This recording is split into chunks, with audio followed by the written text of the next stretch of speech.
girls were in a dance recital yesterday. I don't see hardly how they can even walk around today. After all of that exuberant dancing, I think Avery was in every song, weren't you?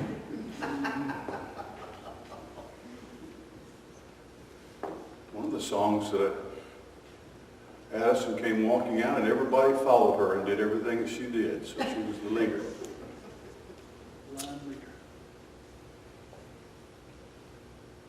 Johnny and Jeannie came there. They came, and of course the Buells and the Bains were there. We enjoyed that. That was what we did with part of our Memorial Weekend.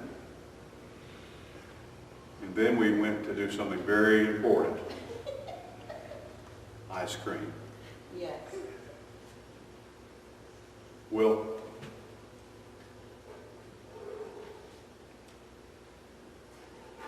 I was watching some programs this weekend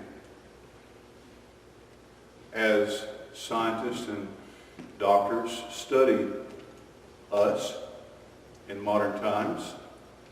They're beginning to learn what makes us grow old. And we learned that of all the different millions of cells in our body, that millions of them die every day and are replaced. And what happens eventually is that they can't do that anymore. Sometimes our cells are damaged, and that damage is part of, in my view, it's a part of what I call the fall, or what has been called the fall. It was never God's, if scientists and modern doctors, they're beginning to see that they can see that there could be the possibility in the years to come that we could actually cure all sickness, and that we could do away with death and dying. We would not have to die. They can look at our human body and they say, you know what? Our bodies are made so that if we just knew a little bit more, we could live forever. That sounds crazy, doesn't it? But they're very sincere, and they're very they're not just spinning a tale. They're actually talking to us about possibilities. If they can see the possibility of that might happen, it should occur to them that that's what God intended all along.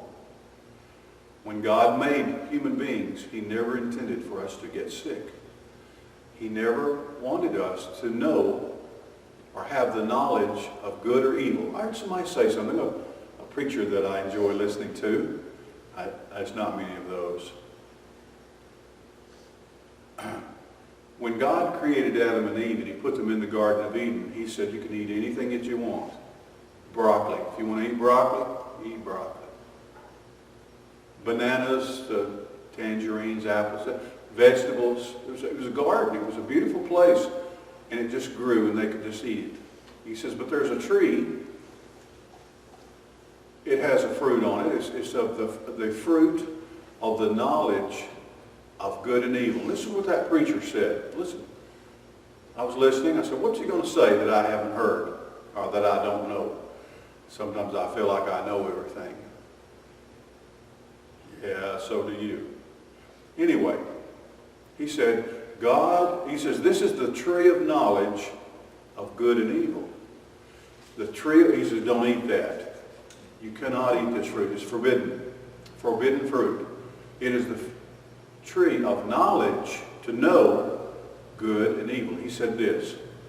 It was never God's intention for you to know evil. He never wanted you to see anything bad. God never wanted you and I to know what evil is. It wasn't part of His plan. Evil things, bad things, dark things, awful things. God says, I don't want you to know anything about those. I don't want you to see them. I don't want you to feel them. I don't want you to experience them. And then He said something else. The preacher said something else. And it wasn't His intention either for us to know good.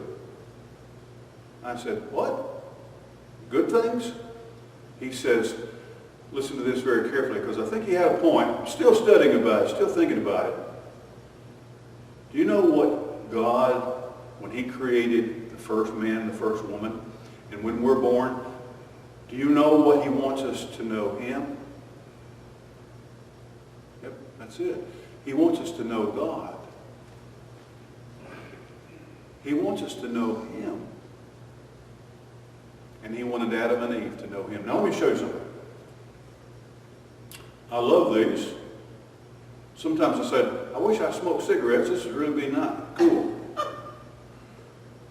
That's the only reason I used to smoke cigarettes when I was a teenager, because I thought it was cool. It made me cough. This is really kind of for lighting the grill. You don't have to stick your finger up in there. We use it for lighting candles. You don't have to burn your wrist. This is a piece of magician's flash paper. And it's really it's a gunpowder mixed with cellulose, and then it's spread out into a sheet, cut in little sheets. It's very flammable. And it makes a bright fire, and it disappears almost immediately. Let me show you something. I'm just going to show you my hand there, and then I want to show you something. I'm going to put the flash paper.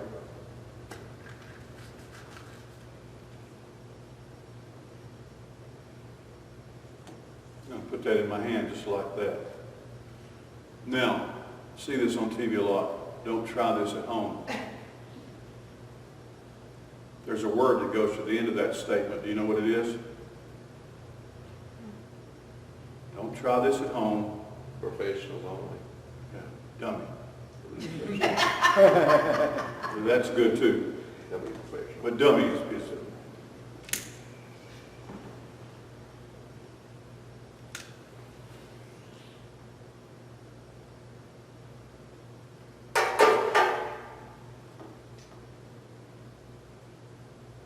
don't set fire to your hand to see if you can do that. Dummy. Okay? God never wanted anything to hurt us or harm us. There wasn't anything harmful. There was only one thing that was dangerous in the garden that he made, and that was, he was saying, it was a test. It was a test. Don't eat this. Don't eat this. Why? Because I said so. I know your mom or dad never have used that strategy with you, but sometimes it's the very best explanation. God said, don't eat that, and he did tell them why. He says, because the day that you eat that, your life will be invaded and embraced and infected by death. And Adam and Eve chose to disobey God. And it's not that eating that fruit was a terrible, awful thing and God just got crazy, insanely, outrageously mad. He needed for us to know that we've always had the freedom and the liberty to choose. To choose him or to choose some other way. This spring, I started watching one of these new Star Wars series on cable. It's called The Mandalorian. Jonathan had been talking about it. It seemed interesting. It's about a group of people who are like knights or warriors, and they wear their armor all the time. As a matter of fact, they wear a helmet over their head, and a part of their code is to never remove their helmet. They eat like this. It's nutty. You know what their motto is? This is the way. This is the way. That's what they say all. This is the way. This is the life. This is what Mandalorians do. But you know what I found out in that show? They have no idea what the way is. And they're always doing the wrong, going the wrong way. And they're always trying things that are not the way. They're always breaking the way. And then they get in trouble. I said, these nuts, they're really strong. But you know, as Christians, we're to look to God and say, his way is the way. All right? Think about that. Think about that. I don't know if you'll see a time in your life where they'll say, well, we have fixed death.